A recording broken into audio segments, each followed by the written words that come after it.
दुकानदार ने उसे देखा तो पैरों तले जमीन खिसक गई, लेकिन उसमें इनकार करने की हिम्मत नहीं थी। आइए आइए गुरुजी, क्या क्या चाहिए आपको? वो चंदन के इत्र की शीशी जो राजकुमारी के लिए रखी है, लाओ। जी जी गुरुजी। सिंधु ने वो शीशी उठाई, उस पर अपना सबसे शक्तिशाली वशीकरण मंत्र फूंका, 7 काले धागे बांधे और फिर शीशी वापस रख दी जैसे कुछ हुआ ही ना हो। उसके होठों पर एक टेढ़ी मुस्कान थी। अब बस इंतजार है। सिंधु दुकान के बाहर भीड़ में छिपकर खड़ा हो गया। थोड़ी देर बाद रत्नावती और मीरा दुकान पर आई।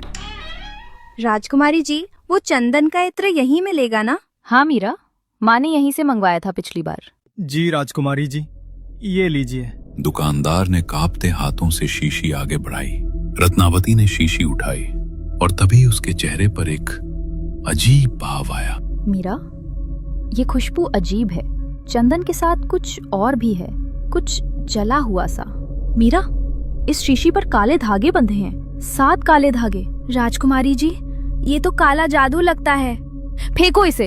रत्नावती ने शीशी जमीन पर दे मारी।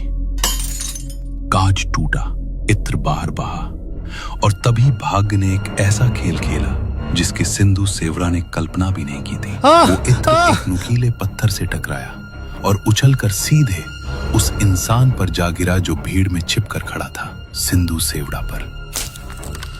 खुद अपने ही वशीकरण का इत्र उसके चेहरे और कपड़ों पर गिरा। उसने एक भयावह चीख मारी। नहीं नहीं, ये क्या हुआ? ये मेरे ऊपर नहीं। तांत्रिक का शरीर लड़खड़ाया, जैसे किसी ने भीतर से आग लगा दी हो।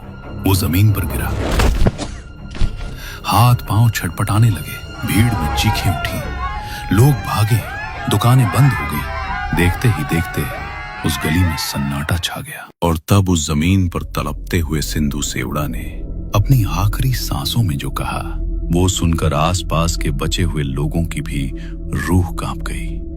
रत्नावती, तूने आज मुझे हराया, लेकिन ये तेरी आखिरी जीत होगी।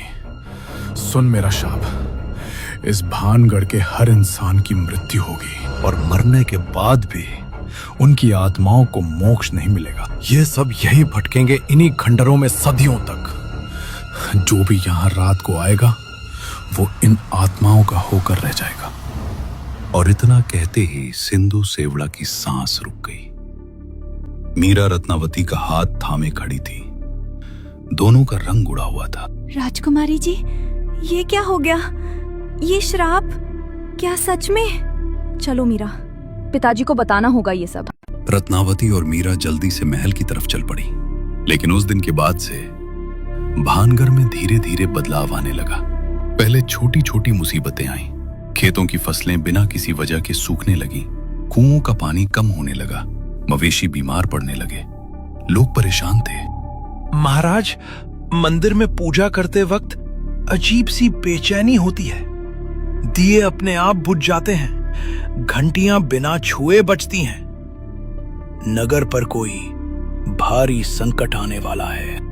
हवन करवाओ, पूरे नगर में विशेष पूजा होगी।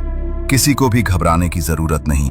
मीरा, मुझे डर लग रहा है। आज उस तांत्रिक की बातें बार बार याद आ रही हैं। कहीं वाकई कुछ अनहोनी ना हो जाए। राजकुमारी जी, आप डरिए मत। पिताजी है ना, और भगवान भी हैं। कोई बुराई इस नगर का कुछ नहीं बिगाड़ सकती। मीरा ने ये बात दिल से कही थी, लेकिन उसी रात दूर से युद्ध के नगाड़े सुनाई देने लगे। दुश्मन की फौज ने अंधेरे में आकर भानगढ़ पर हमला बोल दिया था। महाराज, दुश्मन आ गया, चारों तरफ से घिर गए हैं हम। पूरब से भी पश्चिम से भी हजारों सैनिक हैं। घबराओ नहीं, हर सैनिक अपनी जगह खड़ा रहे। भानगढ़ की रक्षा करो। मरना मंजूर है, लेकिन झुकना नहीं। महल में हड़बड़ी मच गई। रत्नावती और मीरा अपने कमरे से बाहर आईं। राजकुमारी जी, भाग जाइए, यहाँ से भाग जाइए। आप राजघराने की इकलौती बेटी हैं, आपको बचना होगा। नहीं मीरा, मैं अपने लोगों को छोड़कर नहीं जाऊंगी। ये मेरा राज्य है, मेरी प्रजा है, मैं यही लड़ूंगी। रत्नावती ने भी हथियार उठाया और घोड़े पर सवार होकर अपने सैनिकों के साथ मैदान में उतरी। लेकिन दुश्मन की फौज बहुत बड़ी थी। एक एक करके सैनिक गिरते गए। राजा छत्र सिंह शहीद हुए और उस रात रत्नावती भी नहीं बची। जब सुबह हुई तो भानगढ़ नहीं था। वो नगर जहां कभी बाजारों में रौनक थी, मंदिरों में शंख बजते थे, बच्चे गलियों में खेलते थे, वो सब राख हो गया था। तांत्रिक का श्राप सच हो गया था। ये कहानी थी सैकड़ों साल पहले की, लेकिन भानगढ़ की कहानी वहां खत्म नहीं हुई।